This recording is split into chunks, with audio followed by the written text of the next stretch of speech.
Translation.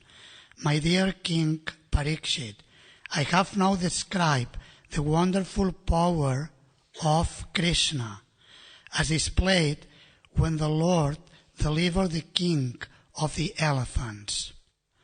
O best of the Kuru dynasty, those who hear this narration become fit to be promoted to the higher planetary systems.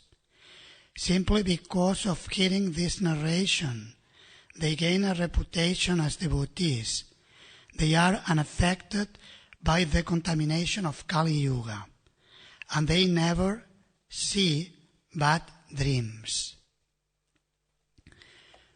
We will read the next verses and purport. Text 15. Therefore, after getting up from bed in the morning, those who desire their own welfare, especially the Brahmanas, Kshatriyas, Vaishyas, and in particular the Brahmana Vaishnavas, should chant this narration as it is, without deviation, to counteract the troubles of bad dreams. Purport. Every verse in the Vedic literature, especially in the Srimad Bhagavatam and Bhagavad Gita, is a Vedic mantra. Here the words Yatanukirtayanti are used to recommend that this literature be presented as it is. Unscrupulous persons, however, deviate from the actual narration and interpret the text in their own way with grammatical jugglery. Such deviations are to be avoided. This is a Vedic injunction supported by Shukadeva Goswami, one of the Mahajanas or authorities. He says, Yatanukirtayanti. One should recite the mantra as it is, without deviation, for then one will be eligible to rise to the platform of all good fortune. Shukadeva Goswami especially recommends that those who are Brahmanas, Shuchaya, recite all those mantras after rising from bed in the morning. Because of sinful activities, at night we have bad dreams, which are very troublesome. Indeed, Maharaj Yudhishthira was obliged to see hell because of a slight deviation from devotional service. From devotional service to the Lord. Therefore, dusvapna, bad dreams, occur because of sinful activities. A devotee sometimes accepts a sinful person as his disciple, and to counteract the sinful reactions he accepts from the disciple, he has to see a bad dream.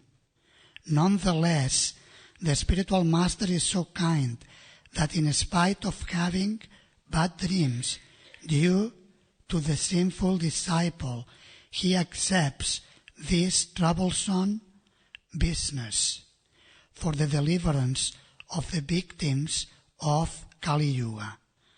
After initiation, therefore, a disciple should be extremely careful not to commit again any sinful act that might cause difficulties for himself and the spiritual master. Before the deity, before the fire, before the spiritual master, and before the Vaishnavas, the honest disciple promises to refrain from all sinful activity. Therefore, he must not again commit sinful acts and thus create a troublesome situation. The next verses. O best of the Kuru dynasty, the Supreme Personality of Godhead, the Super Soul of everyone, being thus pleased, addressed Gajendra in the presence of everyone there. He spoke the following blessings. The Supreme Personality of Godhead said, "Freed from all sinful reactions are those who rise from bed at the end of night, early in the morning, and fully concentrate their minds with great attraction upon my form."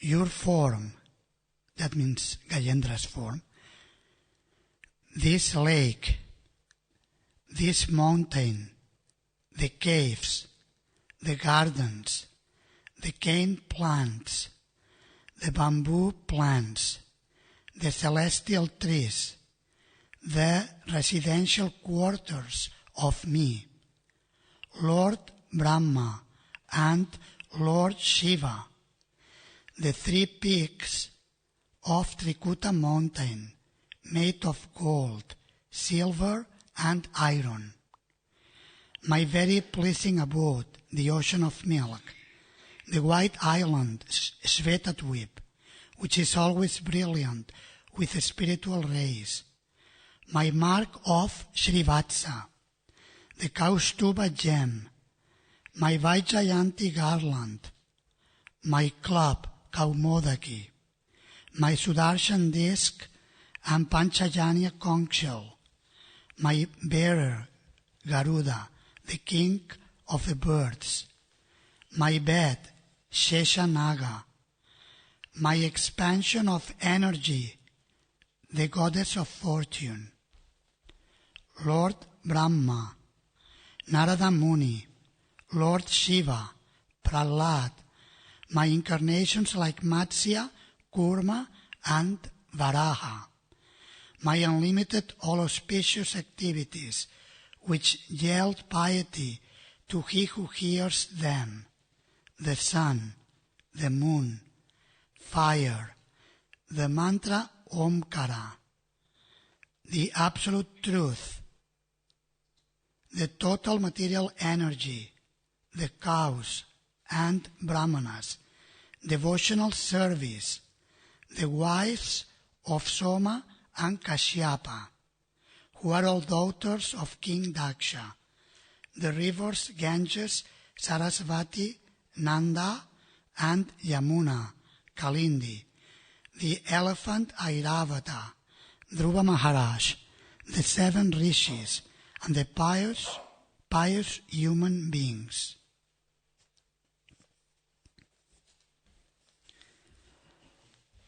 My dear devotee, and to those who rise from bed at the end of night and offer me the prayers offered by you, I give an eternal residence in the spiritual world at the end of their lives.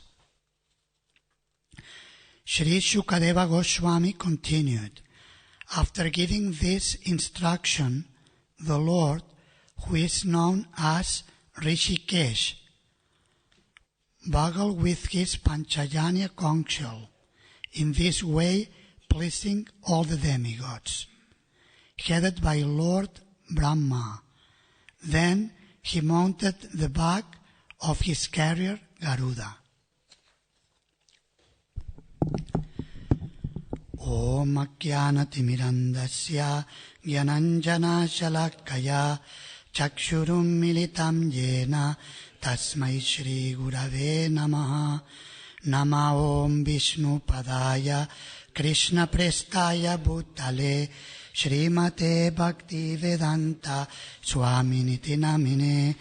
Namaste Sarasvati Deve Gauravani Pracharine Nirvishesha Shunyavadi Paschatyade Shatarine Vanchakalpatarubhyascha Kripa Sindhubhya Evacha Patitanam Pavanebhyo Vaishnavebhyo Namo Namaha. Jaya Shri Krishna Chaitanya Prabhu Nityananda Shri Advaita Gadadhar Shrivasadi Gaura Bhakta Vrinda. Hare Krishna, Krishna Krishna, Hare Hare, Hare Rama, Rama Rama, Hare Hare.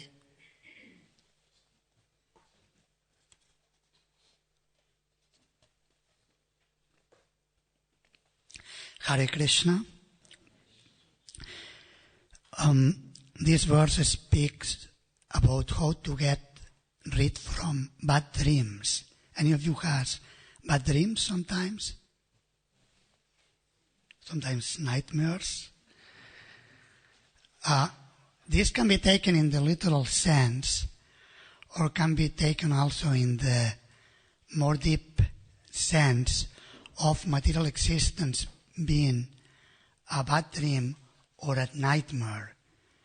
We're experiencing sometimes a life in this world as a nightmare. Does that happen sometimes to you? Sometimes a period of very heavy sufferings come one after another. Sometimes we hear that miseries come to us at once. A dear person dies, then another dear person dies, then we become very physically ill. We are mentally very disturbed because it is very difficult to cope with the two deaths we are grieving, and we are experiencing physical illness. Our mind is disturbed. We thought we could take shelter of Krishna. We thought we were very advanced devotees, but we realize we are not as advanced as we were thinking we were. And then we pray to Krishna, please, my Lord, get me out of here. Isn't it? So Gajendra, the king of the elephants, he also experienced a nightmare when he was fighting the crocodile for 1,000 years. Can you imagine being fighting for 1,000 years, non-stop? It's something very, very difficult, very intense. And Srila Prabhupada many times in this regard will say that actually Krishna certifies that the material world is a place of suffering. Krishna didn't promise anything else. He may cheat in other occasions for the purpose of Leela, but he will not cheat for the purpose of Siddhanta, for the purpose of teaching the conditioned souls what to do and how to go back to him. He may tell the inhabitants of Vrindavan, I'm coming back very soon, and then he doesn't come back so soon, or he appears not to come back so soon. That's his Leela. He does it in order to increase their feelings of love for him. But in terms of communicating the message to wake up the conditioned souls, he is very clear. And he certifies that the material world is a place of suffering. It is not a place to be for long. And we are here for so long. And as Srila Prabhupada explains in the first canto of Srimad Bhagavatam, the second chapter, in the commentary to the verse Shrimvatam Svakata Krishna, about hearing about Krishna, that the Lord is more eager to take us back home, back to Godhead, that we are willing to.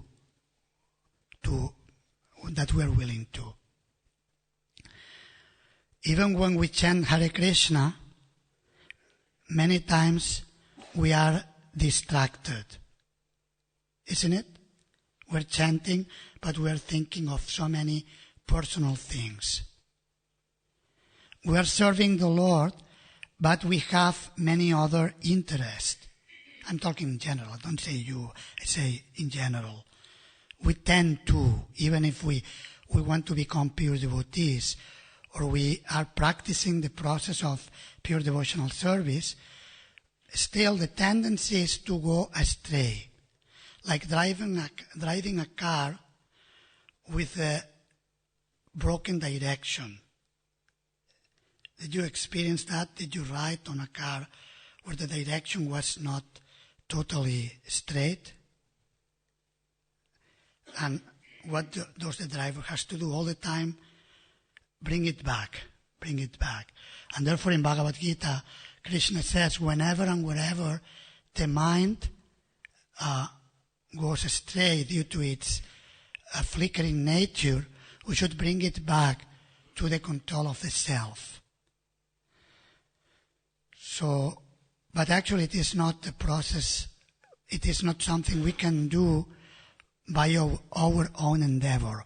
Our endeavor can help us a little bit. Yoga and Sankhya, philosophy and self-discipline can help us to come closer to Krishna. They can be instruments that we can use in the service of the Lord. But ultimately we depend on the mercy of the Lord. And therefore here the blessing is given that we need to hear about the pastimes of the Lord on a daily basis, starting early in the morning. And therefore Srila Prabhupada emphasized so much the morning program. If we read Srila Prabhupada's letters and lectures, we will see he emphasizes hearing and chanting in the morning and the evening, but he especially emphasizes chanting in the morning, because that will dictate what our consciousness will be for the day, or we can say will influence our consciousness for the day. So the blessing here is given that if we hear how the Lord rescued the king of the elephants when he was experiencing his nightmare of fighting over 1,000 years with a crocodile, and Prabhupada compares the crocodile to the crocodile of Maya. You may remember that in this section we find that famous purport after one of the leaders in the movement, who was GBC and sannyasi, gave up his commitments for some period. Later on he came back. How Srila Prabhupada says that we should fight the crocodile of Maya from wherever we feel strong to do it. It doesn't matter what is the ashram. We can do it as a sannyasi, because in that case he's commenting how one should not give up. Even if a sannyasi feels embarrassed that he is not able to maintain his vows, he still should continue fighting the crocodile of Maya from the Grihastha ashram. One can fight from the Grihastha ashram, from the Brahmachari ashram, it doesn't matter. The important principle is to hear and chant about the glories of the Lord. And generally for that we do not need to change our external situation. It is something available for each and every one without any discrimination. And the success is guaranteed for whoever will do that. This is the blessing given here. All the bad dreams will disappear. And not just the little bad dreams within the real bad dream. Material existence is compared to dreaming at night. That question is presented in the Bhagavatam several times. For example, Maharaj Parikshit asked the famous question about the fall of the jiva. How come if we are transcendental, if we are pure, how come that we become involved with material existence. We are eternal. How can we become temporary? How is it possible? An eternal being adopting an experience of beginning and end. When we read in Bhagavad Gita, Najayate mriyate vakadachin nayam bhutva bhavita vanabhuya. There is no beginning nor end for the soul. And then the answer is generally the same answer is given. It is the answer of the dream. It is like, this is given by Shukadeva Goswami, and also later on we find it in the third canto. Lord Kapiladev also gives this similar answer, that it is as a person who is dreaming, that person is seeing himself in the dream, but actually he is both the observer and the experiencer of the dream. So similarly, we are experiencing life in this way. We see ourselves, we can look at ourselves, isn't it? Many times we don't look at ourselves so objectively, but we can observe ourselves to the best of our ability. And we also are experiencing what's happening in the dream so intensely that we cannot cope with it many times. And then it becomes a nightmare. So this is the experience in this material world. And the good news we find in the Bhagavatam again and again is that simply by hearing about the glories of the Lord, we feel relief from all the material sufferings. We just hear patiently, with attention, with devotion, in good company, in the association of devotees, and then we feel relief from all suffering. Srila Prabhupada says in the fourth canto, at least during the time we are hearing. At least at that moment. And generally it goes beyond that moment, because it helps us to wake up from the sleepy condition of life. And then when we wake up, as soon as we wake up from the nightmare, then we are free. Sometimes we experience the attack of ghosts. I was told sometimes they say here at the manor there are also some ghost stories. We have them also in all the big places in New Brajamandala, in Spain, and also in Radhadesh, in the castle. We have some ghost stories. And we can be free from the influence of the ghost as soon as we wake up and chant the holy name. Isn't it? And that's my experience. I don't know what's yours. But we wake up in the night, we just chant, and we are free from, we don't have to remain there. We don't have to go back to it. If we continue sleeping, we don't need to. Sometimes we are so haunted that we feel we are being forced to that experience. But actually, we don't need to do it.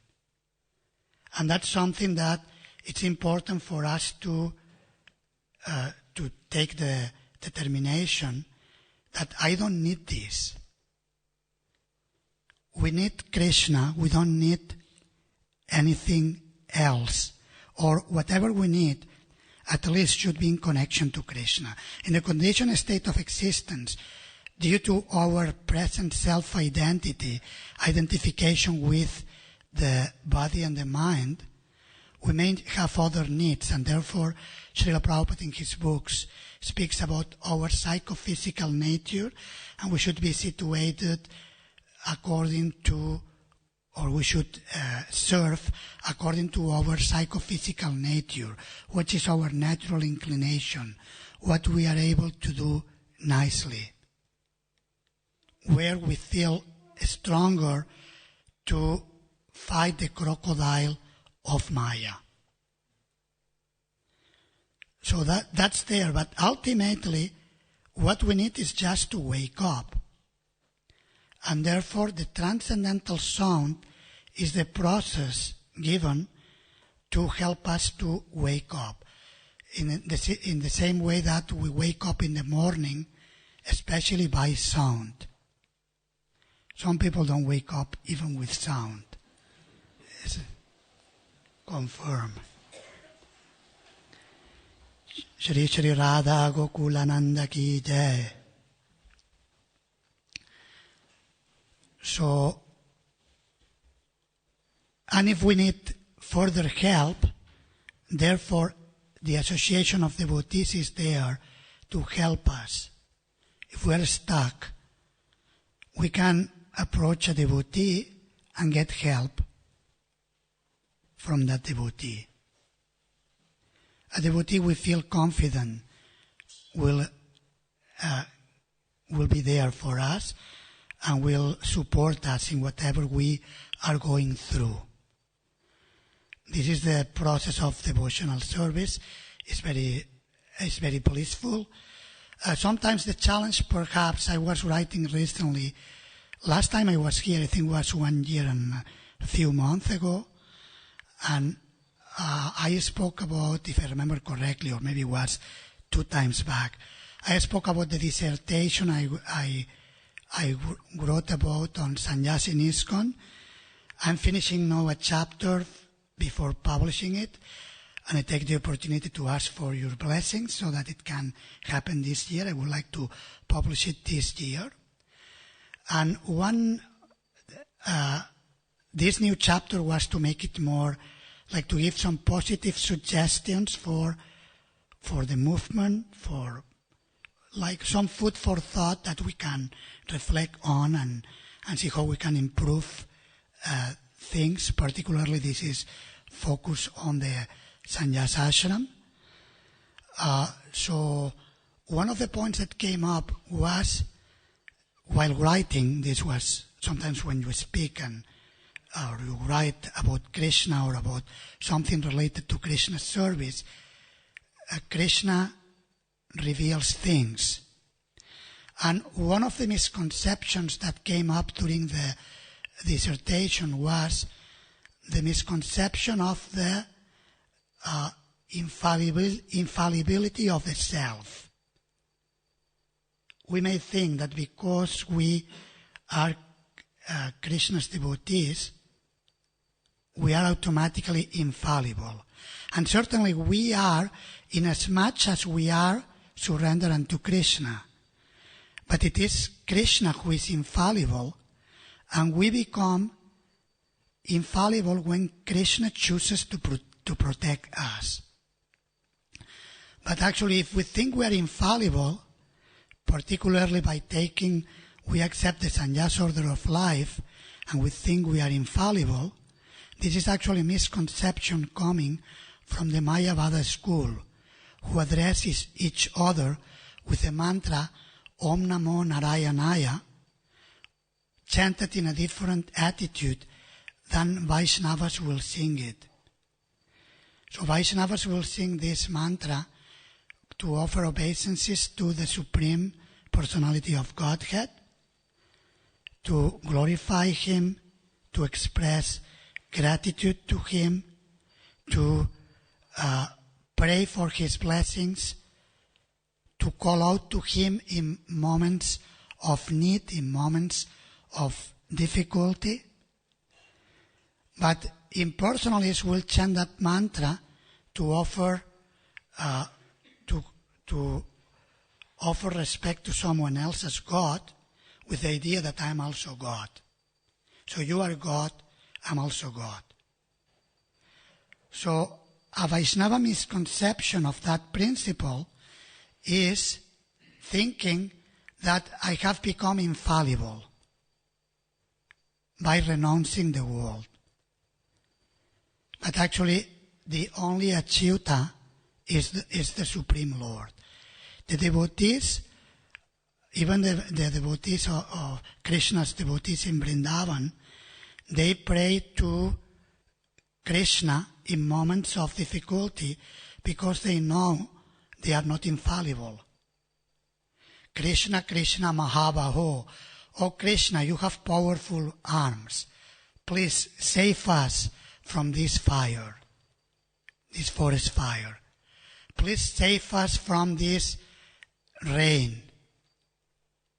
Please rescue us from this nightmare we are experiencing. So we need to take shelter of Krishna. So this principle came up. That's one element. And then another point that came on in my personal reflections, based also on the feedback I got from many senior devotees I interviewed and many other devotees.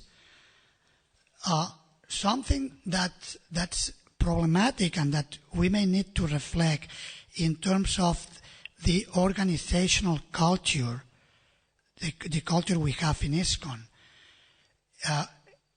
is the providing the space for personal sharing of whatever we are going through, whatever it is, that we can share it very openly.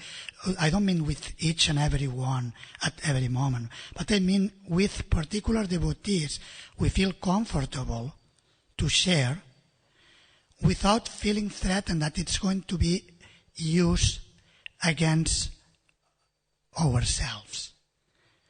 So that's a very important principle, and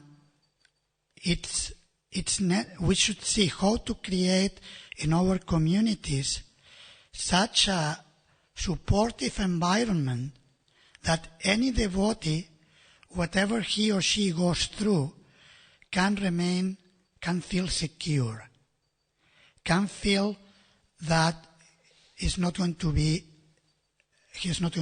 put down, whatever that challenge or that. Generally, we don't get put down when we go through big experiences, but we go through low experiences. If we share them, we may feel I will be put down because I'm sharing that. Isn't it? I mean, sometimes I talk from personal experience. I talk from the experiences of others. So that's a very important principle. So basically, how to wake up from the nightmare. Here the message is given. Hearing and chanting about how the Lord rescues his devotees in the association of devotees.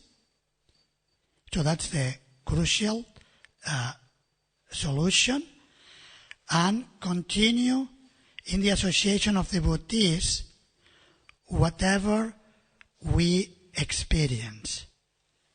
Take shelter of the devotees in the worst possible moments, because the devotees are Krishna's representatives. Sometimes we cannot see Krishna.